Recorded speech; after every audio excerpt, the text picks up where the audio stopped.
Olá, muito boa noite a todos. Espero que esteja tudo bem desse lado.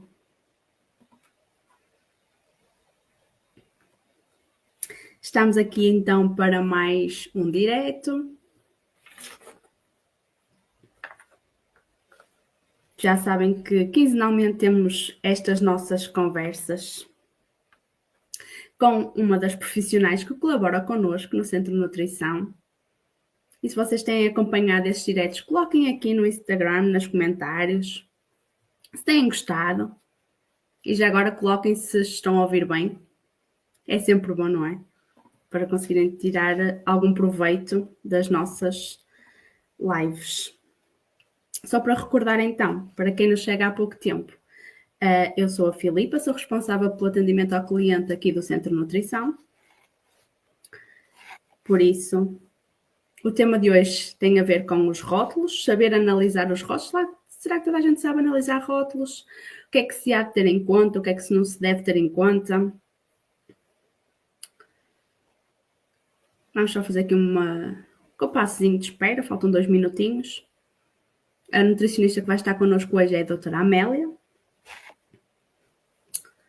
Vamos então só esperar aqui mais 2, 3 minutinhos.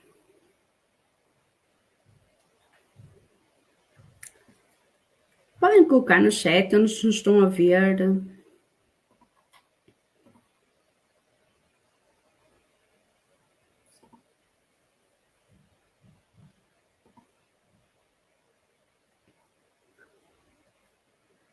Como eu disse, hoje vamos ver como é que se analisa um rótulo corretamente, o que é que significa a ordem dos ingredientes nos rótulos.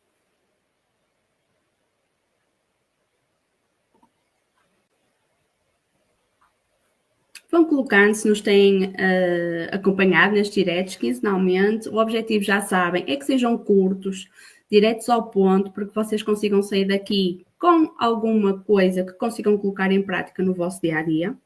Podem sempre, lá está, colocarem as vossas dúvidas aqui nos comentários, que nós no final ou durante a conversa, se surgir a oportunidade, podemos responder, para que também vocês consigam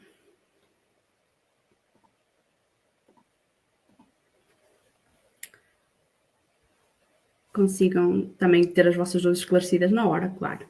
É sempre bom. Falta um minutinho ainda.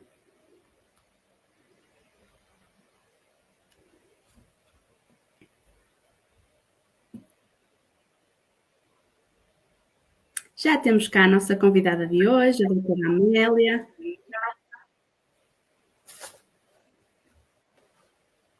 Consegues ouvir-me, Amélia? Sim, boa noite. Peço desculpa, tive aqui um pequeno problema com o computador, tive que reiniciar mesmo antes da live, por isso. Chegaste a horas, portanto, são 9 horas agora, portanto. Como eu estava a dizer aqui a quem já entrou no nosso direto, vamos falar sobre rótulos, como é que se deve analisar um rótulo corretamente, como é que deve ser feita, ou melhor, o que é que significa a lista, a ordem que aparece na lista dos ingredientes, que isso também é um ponto fundamental.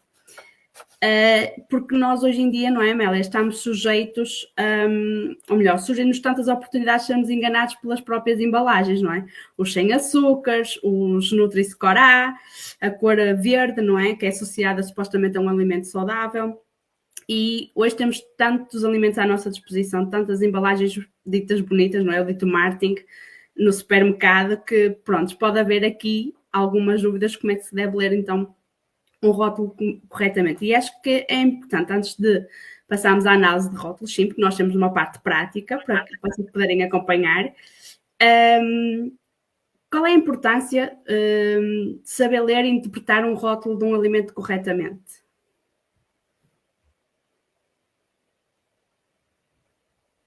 Então, Diz a Amélia, diz, parecia que tinhas parado no tempo.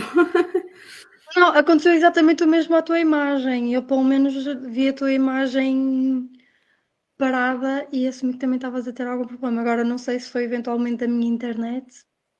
Eu só te vi aqui Pronto, parado, vamos mas continuar. pronto. Conseguiste ouvir a pergunta? Não. Não? Pronto, eu estava a dizer que, como estamos sujeitos hoje em dia a grandes oportunidades de marketing a nível das embalagens e tudo, que acho que é importante começar por falar sobre a importância de saber ler e interpretar um rótulo corretamente nos dias de hoje.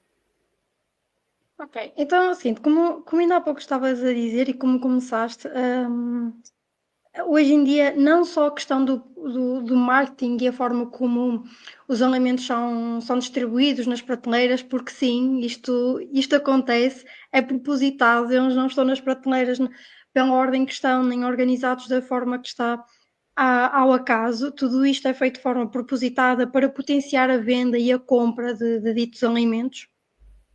Aliás, existem prateleiras que são consideradas zonas premium do supermercado.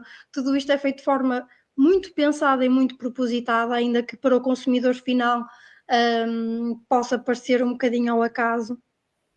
Estamos também sujeitos à questão das alegações nutricionais, aquilo que estavas a dizer do baixo em açúcares ou sem adição de açúcar, mas na verdade, quando vamos a analisar o rótulo, efetivamente ele pode não ter açúcar adicionado, mas pode ter uma quantidade de adoçantes muito maior do que aquele que seria o desejado. E isto é especialmente importante para pessoas que tenham sensibilidade a nível intestinal, por exemplo, que também, pegando um bocadinho naquilo que é a base da nossa clínica, o que foi a origem do centro de nutrição, um, tudo isto vai ter impacto e é importante analisar. E às vezes somos levados pelo instinto da compra, sem muitas vezes perceber ao certo o que estamos a comprar, só porque diz que é baixo em açúcar, diz que é baixo em fibra, ou é alto em fibra, ou é baixo em gordura, mas depois não sabemos ao certo o porquê. E há uma frase que fala muito sobre esta questão de o saber é poder. Por isso, não só o saber ler os rótulos nos ajuda a ter comportamentos alimentares e a ter mais consciência e sabermos efetivamente aquilo que estamos a comprar, como muitas vezes também nos ajuda a fazer uma coisa, que é poupar dinheirinho. A questão de rica em proteína, que é muito comum agora, mas a verdade é que muitas vezes não compensa assim tanto, e hoje vamos ver um exemplo desses. Isto para dizer então que efetivamente a leitura de rótulos é muito importante, está-nos uma liberdade de escolha e um conhecimento que vai ajudar em muitos aspectos da nossa vida, não só as questões de saúde, mas também aqui as questões monetárias. Não se tentar assim resumir, mas é um bocadinho por aqui, ou será muito por aqui.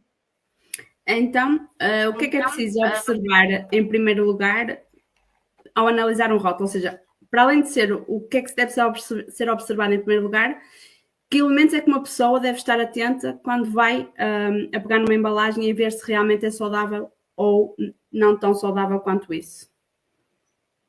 Vou dizer a palavra preferida dos nutricionistas. Depende. Isto porque depende muito daquilo que é o objetivo da pessoa, depende muito daquilo que é o estado de saúde da pessoa, porque lá está, uma pessoa com uma maior sensibilidade a nível intestinal, provavelmente não lhe interessará muito a questão de ser baixa em açúcares, porque vai ter adoçantes e o adoçante causa uma maior sensibilidade a nível intestinal. Vai depender muito, mas se tivesse que escolher um dado, diria a lista de ingredientes, porque aqui nós conseguimos perceber efetivamente que ingredientes este produto tem e quais as suas quantidades, que é algo que a maioria da população não tem este conhecimento. Como interpretar a lista de ingredientes, mas isto também iremos falar um bocadinho mais aprofundado nos exemplos práticos, mas seria, se tivesse que escolher, diria a lista de ingredientes. Só dado então um cheirinho do que vamos falar à frente, o que é que significa a ordem pela qual os alimentos aparecem, os ingredientes aparecem na lista dos ingredientes? Acontece muitas vezes isso também, Filipa, por isso é muito normal esta questão de dizermos alimentos não são ingredientes. Então, o que acontece é o seguinte: quanto mais no início da lista, maior a quantidade deste mesmo ingrediente. Ou seja, os ingredientes estão dispostos por ordem decrescente. O primeiro é o que tem mais, o segundo é o segundo que tem mais e por aí adiante. Ou seja, o último ingrediente, não alimento, o último ingrediente será o ingrediente que aquele alimento tem em menor quantidade. Isto é especialmente importante quando queremos escolher um alimento que seja baixo em açúcares, ou alto em fibra, ou baixa em gordura. Será especialmente importante nestes casos e não só, porque na verdade, quando queremos escolher um alimento e do ponto de vista e estamos interessados em perceber qual o valor nutricional deste mesmo ingrediente, deste mesmo alimento, será importante conhecermos a composição dele. E Exatamente. posso dar um exemplo, estava a lembrar agora de um exemplo específico.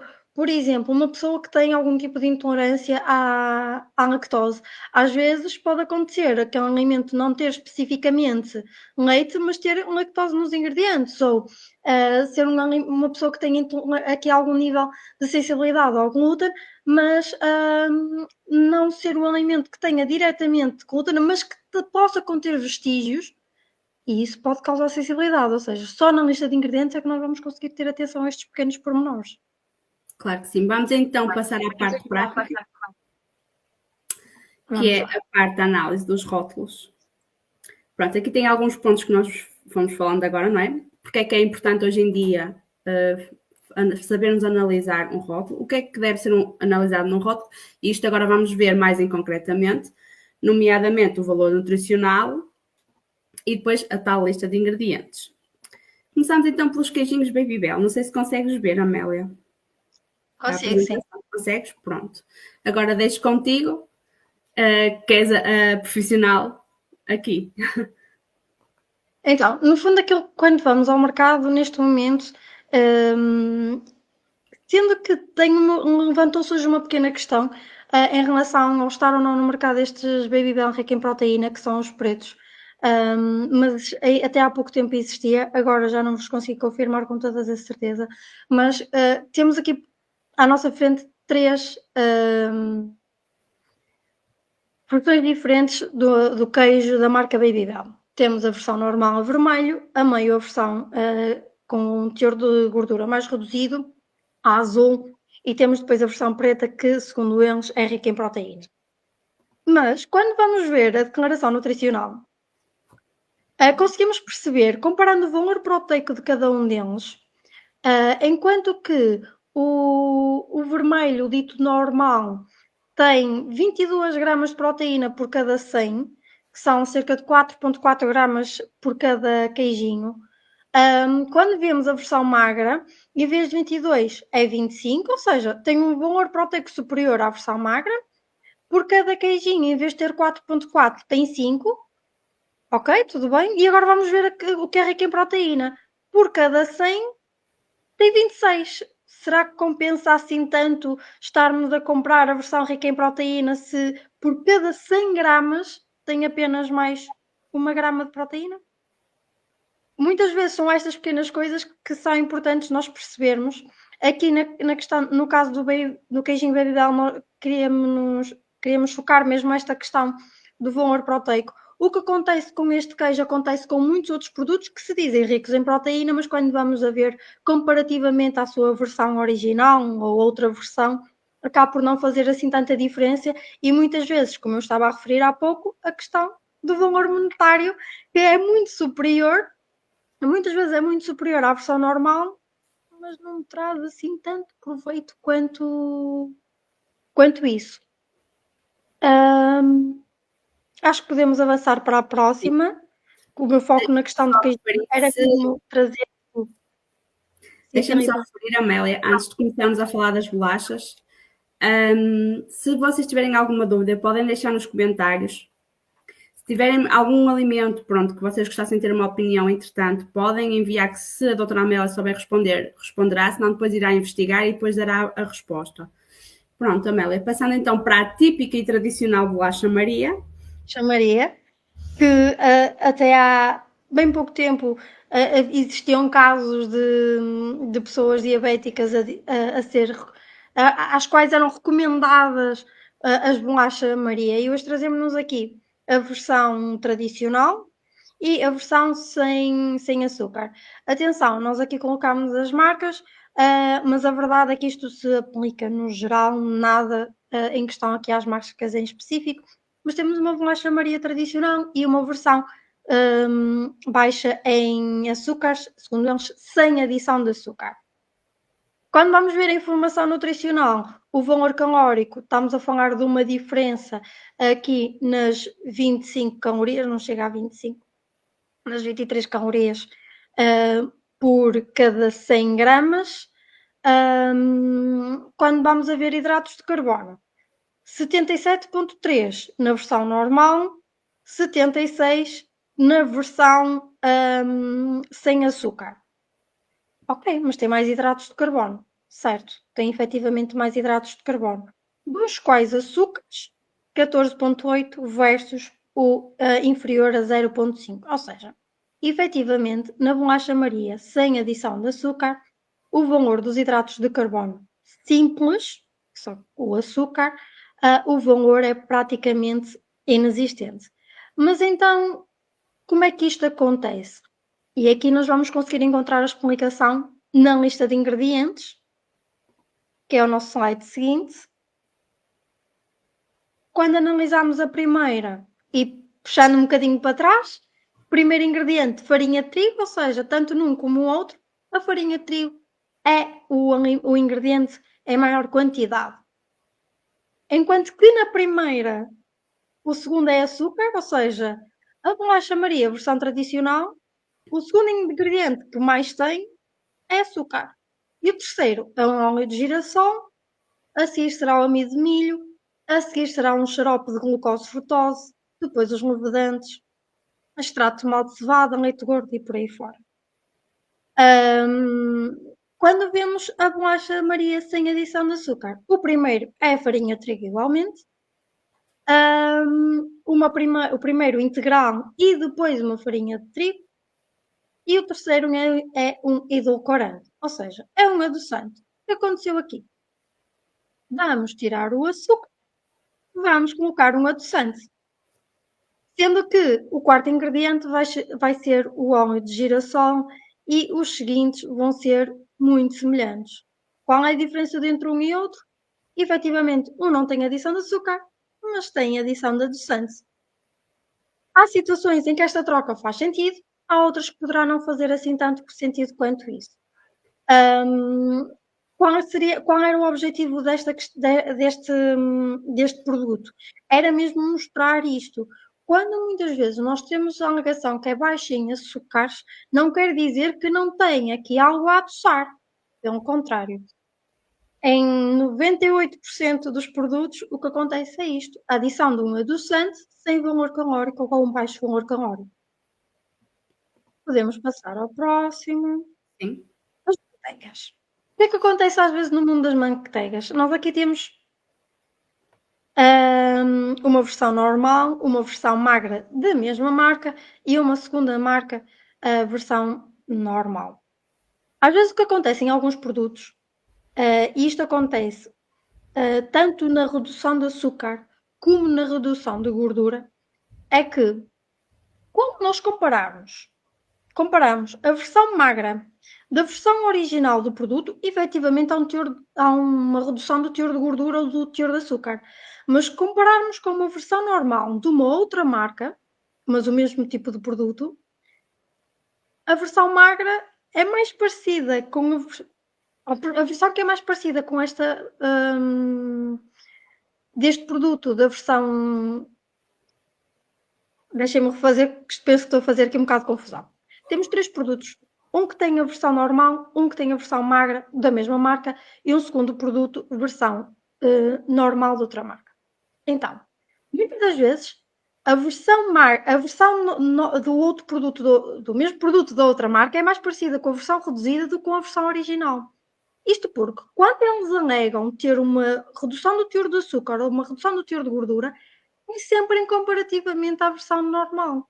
E se a versão normal já tiver, por ela, uma quantidade de açúcar e gordura astronómica, e não especificamente aqui a questão das manteigas, já sabemos, claro que versão reduzida vai ter uma versão menor, mas não quer dizer que efetivamente seja uma opção assim tão melhor quanto isso, porque se calhar temos produtos de outras marcas que conseguem, muitas vezes mais baratas, mas conseguem ter aqui um bom. Desculpem, a mesa que eu estou a usar acabou de se desmontar. Mas pronto, está tudo bem, vamos continuar. Não sei o que se passou, mas vamos continuar.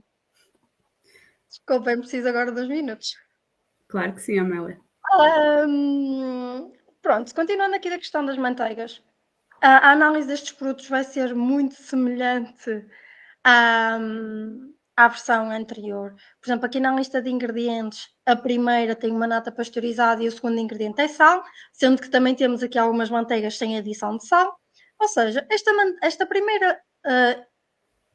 primeiro produto acaba por ser interessante em que sentido? Só tem poucos ingredientes. E muitas das vezes isto também é um fator muito importante, porque quanto menor o número de ingredientes, menor o nível de processamento desse mesmo alimento. Isto também é um truque que eu hoje vos trago. Como na segunda, um produto que é a versão magra da primeira, tem água, tem manteiga, ou seja, tem um bocado do produto anterior, tem matéria gorda láctea e depois tem outros alimentos outros ingredientes para conseguirmos ter a mesma textura. E às vezes é isto que acontece. Há situações que faz sentido, há outras que poderá não fazer assim tanto sentido quanto isso. A segunda será muito muito parecida à primeira, tem cerca de 1,5% de sal, enquanto que o primeiro é 1,2%, ou seja, tem um teor de sal um bocadinho superior à primeira. Mas se calhar, ia pedir para passar para o anterior. Sim, Amélia. Deixa-me dar, já está. Obrigada. Quando compararmos aqui, o valor depois, na verdade, acaba por ser muito reduzido. Lá está, se é 1,5 ou 1,3, por cada 100 uma terá 1,5 gramas de sal e outra 1,3. Realmente, não ser nos casos em que nós temos crises, quando temos tendência a ter a tensão baixa, por exemplo, é o meu caso, já tive crises hipotensivas, a manteiga com sal poderá fazer sentido. De outra forma, se calhar é um bocadinho evitável. Podemos passar para o seguinte? Podemos passar para o seguinte, sim. Que é os famosos Entretanto, Nestum. da nossa infância, da infância de muitos portugueses. Temos um Nestum versão normal, neste caso sabor a bolacha Maria. Temos um Nestum versão zero, neste caso sabor a mel. E depois o mais recente produto da Nestum, o Nestum Pro rico em proteína. Está na moda o ser rico em proteína. Vamos a comparar o valor nutricional. Então, do lado esquerdo, a versão dita normal. Energia, ou seja, o valor calórico por cada 100 vai ser 383, enquanto que a versão 0, 372. E a versão proteica, 392, ou seja, em termos de valor calórico, muito semelhante. Vamos ver a gordura. Gordura 2,8 na versão bolacha Maria, a versão original. 1 no 0 e 3 na versão proteica. Ou seja, nós, na versão com mais proteína, temos um teor de gordura superior até à versão original. Hidratos de carbono, 77 na versão normal, com 26 gramas de açúcar. A versão 0, 78 com 19 gramas de açúcar. E a versão Pro, 62 com 10 gramas de açúcar. Hidratos de carbono, o que poderia fazer mais sentido até que o Nestum Pro, porque é o que tem menos e é o que tem menos açúcar simples. Os hidratos de carbono na Nestum zero até são mais altos, mas efetivamente têm menores açúcares adicionados. E porquê é que isto será? Temos então aqui a questão da lista de ingredientes. O Nestum bolacha Maria tem farinha de trigo hidrolisada e quando vamos ver o Nestum zero é exatamente igual, ainda que com percentagens diferentes. Ou seja, Nestum zero, a farinha de trigo compõe 61,9% do produto, enquanto que na versão de bolacha Maria apenas compõe 49,3%. E o Nestum Pro tem 78,1%. Ok, até interessante, até tem aqui uma teor de farinha superior de trigo. No entanto, é parcialmente hidrolisada, as restantes também têm farinha de trigo hidrolisado, uma 31,8 e a outra 28,4. Ou seja, numa fase inicial até parecem mais ou menos interessante, parecidos. Todos conseguimos perceber que tem aqui uma vitamina C, uma tiamina, uma B6, um ácido pantoténico, maniacina, riboflavina, ácido fólico, B12. A versão original tem ferro e é ferro reduzidas em todos, na verdade. Ok. Onde é que está a diferença afinal? A primeira vai ter açúcar como terceiro ingrediente. A versão mel, na verdade, tem o mel como terceiro e a inulina como quarto. Na Pro, a diferença é que o terceiro ingrediente é farinha de proteína de ervilha. Daí também haver um teor de farinha de trigo menor, porque para conseguir ter um produto com mais proteína, mas que a textura fosse mais ou menos, temos aqui a questão de ter outro tipo de farinha, que neste caso é proteína de ervilha. Ok? Muitas vezes isto são pormenores, mas que podem fazer a diferença no momento de escolher o produto. Só mais uma questão, quero voltar a ver o do rótulo, com uma coisa que não fui ver, o seguinte, sim. Está na questão da proteína. Então, a versão original tem 10, a versão 0 tem 10 e, efetivamente, a versão Pro tem 25. Vemos, efetivamente, aqui um valor muito superior. Mas será que nós consumimos 100 gramas de proteína de Nestum por cada vez? Na verdade, a dose recomendada que vem na embalagem é 30 gramas. Será que no final de contas vale assim tanto a pena? Ou se calhar fará mais sentido comprar um Nestum dito normal e adicionar uma proteína em pó de um sabor à escolha. Todos estes pontos são importantes e, na verdade, é este tipo de acompanhamento que muitas vezes existe em consulta. Na necessidade de fazer suplementação, estas coisas são importantes, porque depois, e voltando, eu vejo o meu papel também como sendo importante ver o preço da alimentação e muitas vezes isto também compensa. Daí ser importante, e respondendo mais uma vez à primeira pergunta, do porquê de ser importante nós sabermos ler os rótulos. Ao saber ler os rótulos, nós conseguimos ser críticos em relação às compras e às escolhas que nós estamos a fazer. Claro que sim. Temos aqui mais um. Pegando nas natas, temos aqui uma versão cremosa e uma versão light, ou seja, que em princípio terá aqui um valor de gordura mais reduzido. Quando vamos a ver o valor nutricional, ok, a dita normal, a versão original, a nata cremosa, 336 e a outra 224, ou seja, uma diferença de mais de 100 calorias por cada 100 mililitros.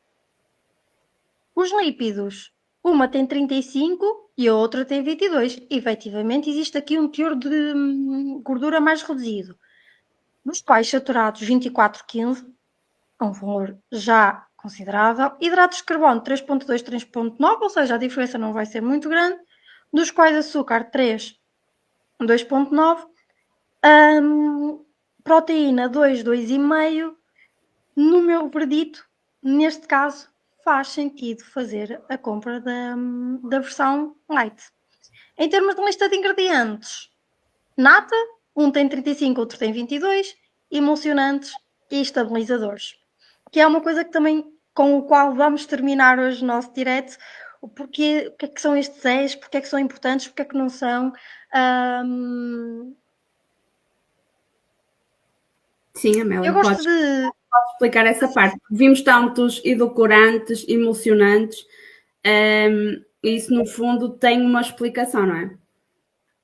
Exatamente, todos eles têm uma função, muitas das vezes pura e simplesmente para conseguir prolongar a estabilidade do produto. Alguns dos ES são, por exemplo, a vitamina C, que funciona como um estabilizador, como quase como um antioxidante, para permitir aqui uma maior durabilidade do produto. Não sei se alguma vez os utilizaram o truque para a maçã não ficar castanha de sumo de limão. Sim. Se não utilizaram, podem utilizar. Porquê? O que é que a vitamina C, o ser ácido, vai preservar aquele corte da maçã e não permitir que oxide tão rápido. E muitas das vezes nós precisamos deste tipo de tratamento nos produtos embalados. Porque quanto menor a lista de ingredientes, quanto menor os aditivos, melhor. Mas por vezes eles são necessários. É preciso ter alguma atenção? Provavelmente sim, mas lá está muito por isto. Quanto maior a lista de ingredientes, maior o nível de processamento do alimento e se calhar não será tão interessante em termos nutricionais. Eu lembro-me, por exemplo, das salsichas. Mas se eles são assim tão perigosos para a nossa saúde, se vai ser daquilo, em excessos poderá ter impacto. Mas lá está, se tivermos uma alimentação saudável com poucos alimentos processados, provavelmente não será por este alimento ou aquele ter uns Zs, que muitas vezes não são assim tão prejudiciais quanto isso, porque é simplesmente uma vitamina C, está tudo bem, ok? Muitas vezes é esta questão. Nem o 80, na verdade. É isso, vamos então só deixar aqui um último resumozinho, não é? Ou seja, tenham cuidado com as embalagens que dizem sem adição de açúcar. Pode não ser bem assim, não é? O facto, lá está, de quanto menor for a lista de ingredientes, em princípio, será melhor. Melhor. E depois a questão, lá está, do Nutri-Score, que agora quase todas mesmo as embalagens têm, e muitas vêm pintadas com o A, se calhar não é a opção se calhar mais saudável daquela gama, como vimos anteriormente, por exemplo, nos casos dos Nestuns, das manteigas, que se calhar não vale a pena essas trocas, porque às vezes são alimentos mais caros e nós podemos estar na mesma aí para mais caros, mas a ficar, não digo pior da saúde, não é? Porque lá está, se for de vez em quando é uma coisa, agora se for Acho que o todos os dias... benefício poderá não compensar. Exatamente. Amélia, queres deixar aqui mais alguma dica que achas importante ressalvar ou alguma coisa que nos tenha escapado durante a apresentação? Acho que podemos elaborar só um bocadinho mais a questão do Nutri-Score. O Nutri-Score é baseado numa série de cálculos que contabiliza todos os ingredientes do alimento.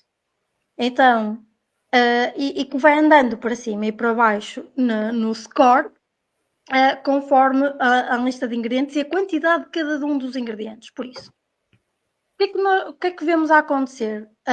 Recentemente o Nutri-Score foi reformulado, ok? Tínhamos alimentos que estavam no A que entretanto passaram, por exemplo, para B, porque foi reformulado. Porque o que estava a acontecer era que alimentos ricos em açúcar, mas que depois era adicionado ali um teor de fibra, parte do açúcar era substituído por adoçante e que vinham para o Nutri-Score A, que era o que acontecia, por exemplo, com o Choca-Pic. E nós olhávamos e percebíamos, não faz assim muito sentido. E, efetivamente não faz.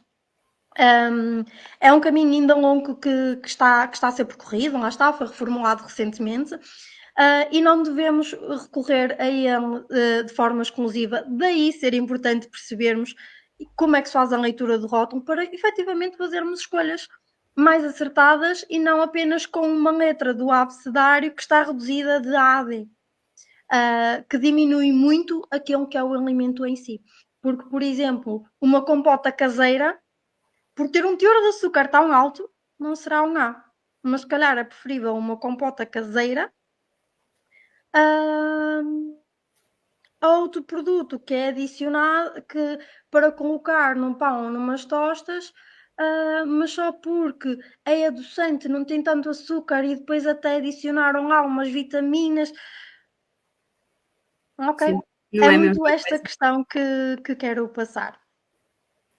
No Obrigada, sentido, Amélia. passar a mensagem de sermos críticos. É isto. Sim, sermos críticos naquilo que comemos hoje em dia, porque com tanta coisa à escolha, de tantas marcas, ou mesmo da própria marca, várias versões como vimos, é sempre bom estar informado, ao menos destes pequenos pontos que falámos aqui, para ter em consideração que vocês consigam levar daqui alguma coisa. Obrigada, Amélia, por este bocadinho. Vocês já sabem, se tiverem a rever este direto depois, se quiserem que nós vejamos algum alimento em concreto, podem nos mandar. Se quiserem um acompanhamento ainda mais personalizado a nível de escolhas alimentares, temos a nossa nutricionista Amélia, que terá todo o gosto em ajudar-vos. Estamos cá para isso. Por isso, uma boa noite a todos, espero que tenham gostado. Podem sempre também mandar recomendações das vossas dúvidas para próximos diretos, estamos cá mesmo para isso. E espero que tenham gostado. Boa noite Obrigada, a todos e obrigada. Amélia. Obrigada. Obrigada.